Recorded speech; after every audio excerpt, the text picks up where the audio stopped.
I never thought I'd be stuck sharing a kitchen with a guy the first couldn't stand. Let me back up. My lease fell through 3 weeks before the semester started. My future roommate bailed to move in with his girlfriend, and the off-campus housing office offered me exactly 2 options: a shared unit on the edge of campus with mold in the corners, or a slightly nicer apartment with 1 empty bedroom, already occupied by a guy named Lucas Keller. The name sounded familiar, but I couldn't place it. Desperate, I said yes. I moved in on a Thursday afternoon, sweaty and irritated from hauling boxes up 3 flights of stairs. The first time I actually saw him, I stopped in the middle of the doorway, holding a microwave and a half-open box of utensils.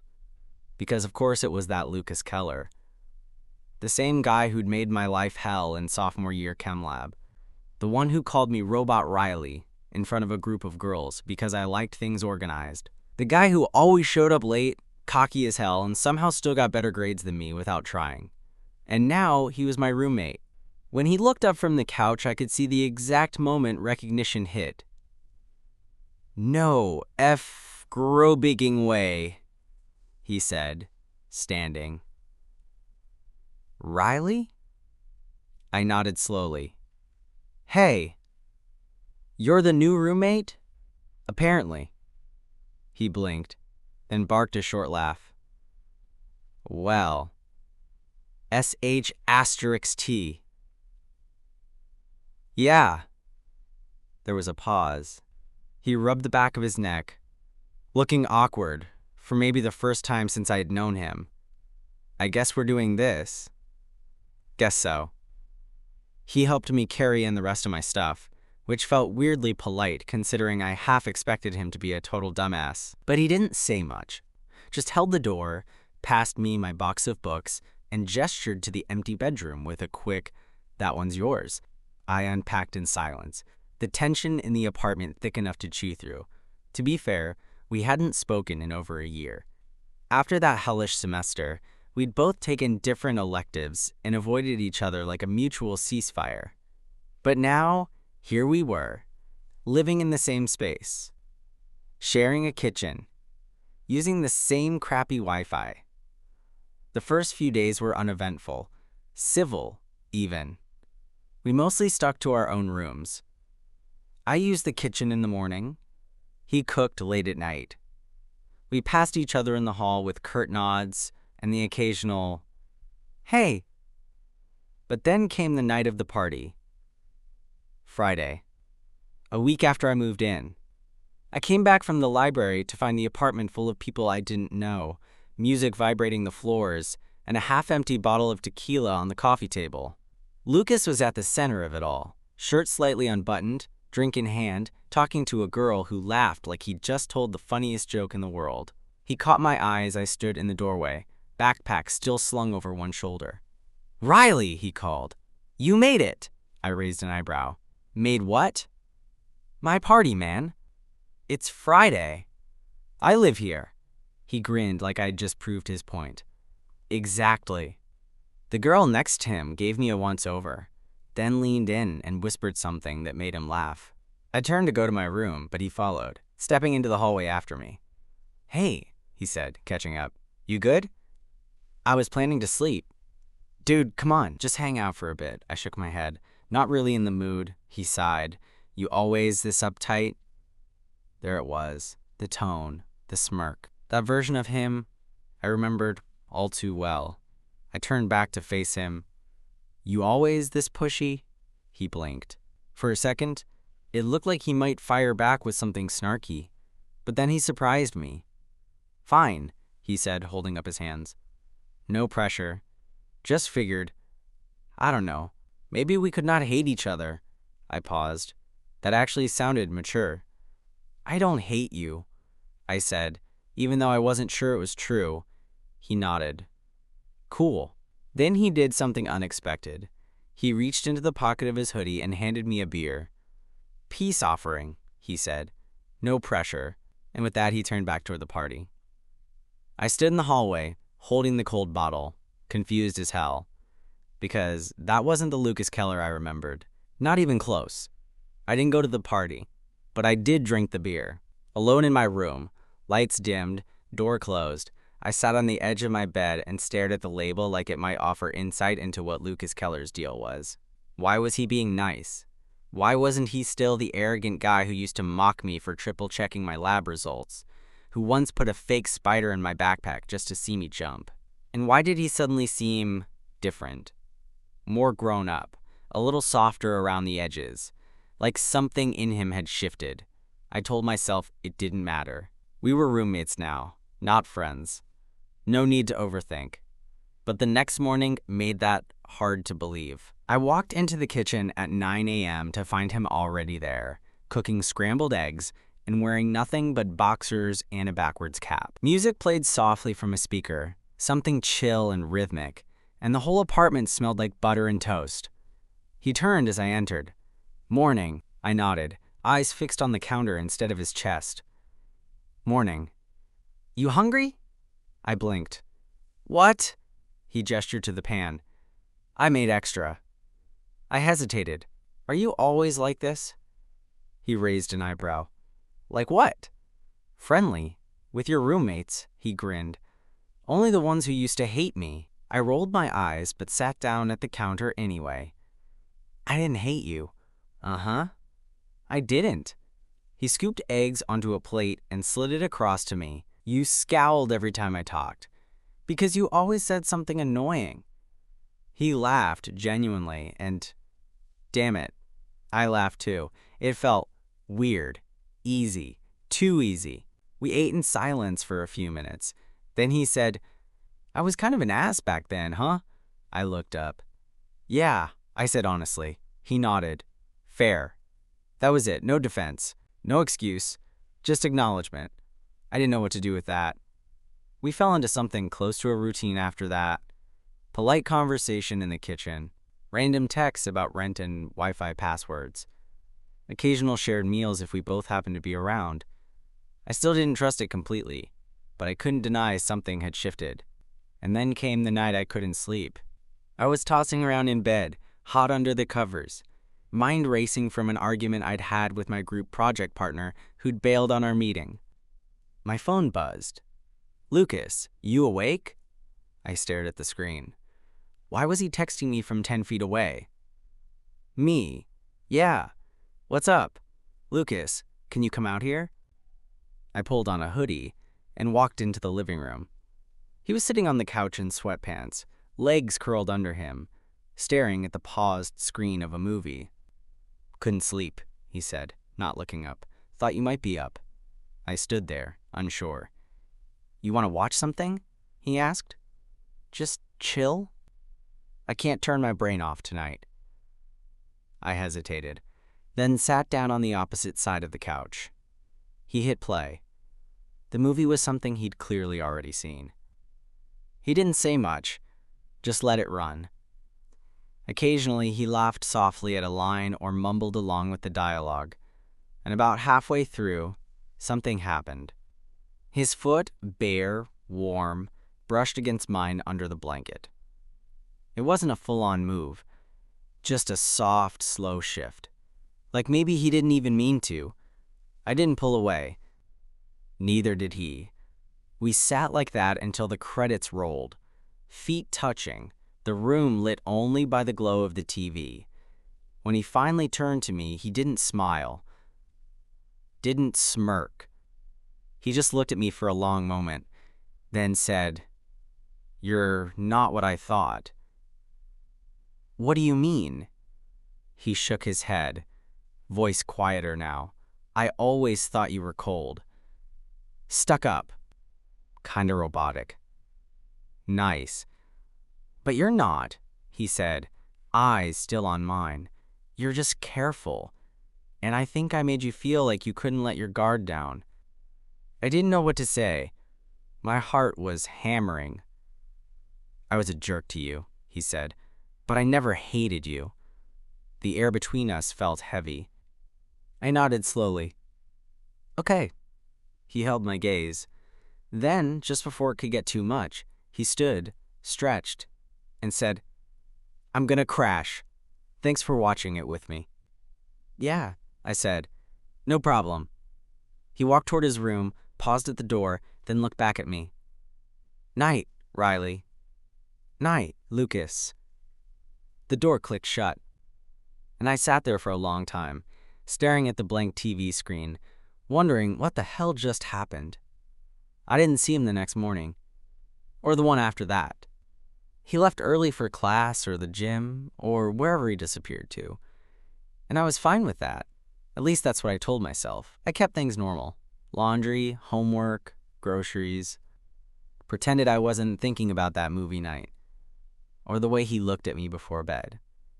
It was probably nothing, but something had definitely changed. The third night, I came home late from the library and found him at the kitchen counter, hunched over a bowl of cereal. Hoodie pulled up, sleeves bunched at his elbows, eyes locked on his phone. When he saw me, he straightened. "Hey!" "Hey," I replied, dropping my bag by the door. He tapped his spoon against the edge of the bowl. "Haven't seen you in a bit." "Been busy?" He nodded, chewing quietly for a second. Then, "Want to hang out tonight?" "Just chill. No weird vibes, I promise." I looked at him. He seemed tired. Not in the physical way, but in that quiet, restless way people get when they're waiting for something and don't know what. "Sure," I said. We ended up back on the couch, like nothing had happened. Another movie. Another shared blanket. This time, we didn't sit as far apart. His foot found mine again. This time, it stayed there. Halfway through the movie, he shifted closer. Not dramatically, just enough that our shoulders touched lightly whenever he moved. I didn't say anything. Neither did he, but I could feel it building. Not tension. Not really. More like pressure. Quiet and steady. The kind that grows when you both know something's shifting, but you're too afraid to say it out loud. When the credits rolled, he didn't move. "I used to think you hated me," he said softly. I looked over at him. "You gave me plenty of reasons." He smirked, but it faded quickly. I was a different person then. "Yeah?" I asked. "What changed?" He was quiet for a long time. Then he said, "I don't know. I guess I got tired of being the version of me that made everything into a joke. Like, if I wasn't laughing, I didn't know how to be around people." I studied him. He wasn't looking at me anymore, just staring straight ahead, jaw tight. I said, "You seem more real now." He turned toward me. Our faces were close, closer than they'd ever been. He looked at my mouth, and then, very slowly, he leaned in. I didn't move, not forward, not back. He stopped just short of kissing me. "Can I?" he whispered. I felt something twist in my chest. Not panic, not confusion, just heat and honesty. "Yeah," I said, so quietly I barely heard it myself. His lips met mine. It wasn't rough or messy or desperate. It was slow, careful. Like he didn't want to scare me off, like he was giving me space to change my mind. But I didn't. I leaned into it. His hand came up to my neck. Warm and steady, mine landed on his chest, fingers curling in his hoodie like I'd been waiting for this longer than I wanted to admit. We kissed for maybe a minute, maybe more. Time blurred a little. When we pulled back, he looked dazed. So did I. He rested his forehead against mine. "That okay?" "Yeah," I breathed. He smiled, small, shy, like he didn't quite know what to do with himself. "I've been wanting to do that for a while." I blinked. "You have?" He nodded. "Didn't think you'd let me. I didn't think you'd want to." He leaned back, still close, still watching me. "You think I just made you eggs that morning because I was bored?" I laughed, and it came out shaky. "Maybe." He grinned, then went serious again. "I don't want to mess this up." "You haven't," I said. "Not yet." That seemed to hit him harder than I meant it to. He leaned in and kissed me again. This time slower, longer. Then he whispered, "I'm gonna go before I say something dumb." I laughed again, softer. Too late. He stood up, stretched, and lingered for a second. Night, Riley. Night. And just like before, the door clicked shut behind him. But this time, everything felt different, because something had started, and I had no idea where it was going. After that night, everything changed. Not all at once, but enough that the silence between us started to feel intentional, not awkward, not cold, just thick with the awareness of what had happened, and what might happen again. We didn't talk about the kiss the next day. We didn't have to. It hung in the air, in the way we moved around each other in the kitchen, in the way he brushed past me a little closer than necessary, in the way I caught him looking at me when he thought I wouldn't notice.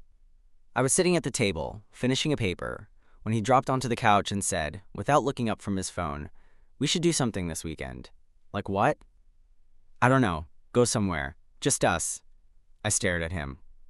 You mean like a date? He paused, then met my eyes. Yeah, a date. That word hit different when he said it out loud. Like it made everything real. Okay, I said, maybe too quickly. Yeah, I'm down. He smiled, a little crooked. Cool. We ended up driving to the coast on Saturday. A small beach 2 hours away. Not crowded, just cool enough that we both wore hoodies and walked barefoot in the sand. He brought a crappy Bluetooth speaker. I packed snacks and forgot the sunscreen. We didn't talk about school, or old memories, or what the hell we were. We just were. At one point, he took a photo of me when I wasn't looking, me squinting into the sun, hair windblown, half laughing at something he said. Later that night, I saw it as his phone background. I didn't say anything. I didn't have to. We stopped pretending after that. He started knocking on my door at night, but not to hang out, just to be there. Next to me, close enough to hear each other breathe. He'd crawl into bed without asking. Sometimes in just his boxers, still smelling like whatever cologne he used. He'd stretch out beside me, one leg hooked over mine like it was nothing. Like we'd always done this. Sometimes he'd kiss me. Sometimes he wouldn't. But his hands always found mine under the blanket. His fingers always curled into mine like they belonged there. And then came the night I woke up to him holding me. Not just next to me, holding me. His arm tight around my waist, his face pressed against the back of my neck. Like his body had made the decision without telling his brain. I didn't move. I just stayed there, breathing slow, heart racing. He mumbled something half asleep. I didn't catch it. And I didn't ask. But the way he held me, it didn't feel accidental. It felt like something he'd been wanting to do for a long time. We never talked about what we were. And I was okay with that until I wasn't. It started small. Little things. Like the way he'd pull his hand back quickly if someone walked past us on campus.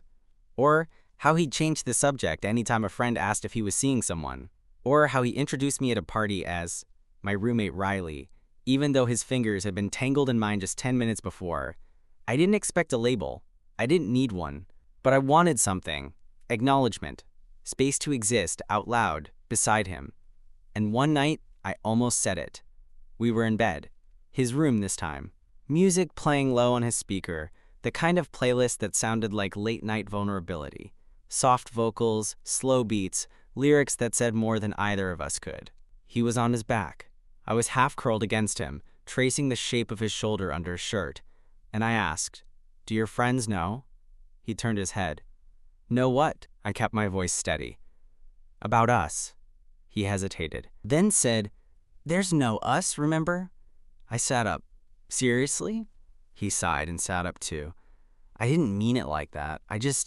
What are we even doing?" "I don't know," I said, "but it feels like something." "Yeah," he said, "and that scares the SH*T out of me." I looked at him. "Why?" "Because I've never done this before." "Not really. Not with a guy." I nodded slowly. "That's fine. But you can't pretend it's nothing." "I'm not." "You just said there's no us." "I meant..." He ran a hand through his hair. "I don't know what I meant." Silence stretched between us. Heavy, sad. Then he looked at me and said, "You want me to say I'm yours?" I want you to want to say it. I said. That landed. He looked down, jaw clenched. It's not that simple. It kind of is, I said, softer now. You either want this or you don't. I do, he said. I just don't know how to be the version of me that has this. We didn't sleep in the same bed that night. We didn't fight. But we didn't touch either. We just laid on opposite sides of the room, our backs to each other. It wasn't the end. But it was a crack. And I didn't know how long it would take to heal. We didn't talk about that night for a while. Not the words. Not the silence. Not the space that slowly settled between us like dust on things we didn't want to look at too closely. But it was there. I still saw him every day. Still heard the sound of his keys in the door. The way he cleared his throat before walking into a room. Still felt the heat of him as he passed behind me in the kitchen. But something had changed. He didn't crawl into bed with me anymore. Didn't text me from the other room. We weren't cold. Exactly. Just muted. Like whatever spark had been building now sat flickering at half-light, waiting for one of us to either fan it or let it burn out. Then, 2 weeks later, something shifted again. I came home from class to find him sitting on the couch, hoodie pulled over his head, a half-eaten slice of pizza on the coffee table, and a beer in his hand. Hey, I said, hesitating in the doorway. He looked up, and for the first time in days, he smiled. Not a big one, not the cocky grin I used to hate, just a small, tired one. Sit with me? He asked. I did. The silence stretched for a bit, but it wasn't heavy this time, just patient. Then he said, You know I liked you back then, right? I blinked. What? In chem lab, he said. Sophomore year. When I used to mess with you all the time. I stared at him. I liked you, he repeated. But I didn't know what the hell to do with that. So I acted like an idiot. I didn't know whether to laugh or hit him. You liked me, I said flatly. He gave a slow nod. Yeah, I think I still do, I swallowed. Then why'd you push me away? Because this, he gestured between us, is real, and that freaked me out. I sat back, trying to breathe. I didn't know how to be the guy who falls for another guy, he said, eyes on the floor. But I want to figure it out. With you, if you'll let me. I didn't speak right away. Then I reached out and placed my hand on his. He looked up. You're late, I said softly. His smile returned. A little less tired this time. But I'm here, he said. And that felt like enough. He pulled me in, held me for a long time. And that night, we didn't sleep apart. We didn't even need to say it. We were us again. And this time, I think we both knew it. Things weren't perfect after that. We still had our moments. Times when he got quiet and pulled back a little, like muscle memory was telling him to hide again. Times when I overthought every word, wondering if I was too much. Too soon. Too exposed. But now, when that distance crept in, I'd reach for him, and he let me. He stopped flinching when I touched him in public. He started sitting closer in cafes, knees brushing, pinkies hooked under the table. He'd still introduce me as his roommate at first, but he'd add something after, soft and quiet. And also, someone I care about. Eventually, that turned into my boyfriend. He didn't make a big deal out of it. No speech. No announcement. He just said it, one day, like it was the most natural thing in the world. I didn't say anything in that moment. I didn't need to. But that night, I kissed him deeper than I ever had, and he didn't let go for a long time. We found a rhythm. It was small things. Grocery runs where he always threw Pop-Tarts into the cart, even though I said I wouldn't eat them. I always did. Early mornings where he'd leave coffee for me by the bathroom sink. Late nights lying in bed while he read something on his phone with his ankle hooked around mine. We didn't live in some fairy tale. We were just real, and real felt better than I ever expected. Sometimes I'd catch him looking at me when he thought I wasn't paying attention. Just watching, eyes soft, like he couldn't quite believe this was allowed. I'd look back and say, "What?" He'd shake his head and smile. Nothing. But I knew what it meant. One night, months after everything started, we were lying in bed. Rain tapping the windows. Lights off. Just the sound of our breathing and the city beyond the glass. And he whispered, "I think I was scared of loving you." My chest tightened. Yeah? I didn't know what it would mean, how it would change me. And now? He pulled me closer. "Now I know," he said. "It didn't change me. It just showed me who I already was." I didn't say anything. I just kissed him. And when he pulled back, he added, "I love you, Riley." The words were simple, but they hit like a tidal wave, and I knew I'd never forget them. "I love you too," I whispered. And this time, when we fell asleep, it wasn't cautious or quiet or hesitant. It was whole.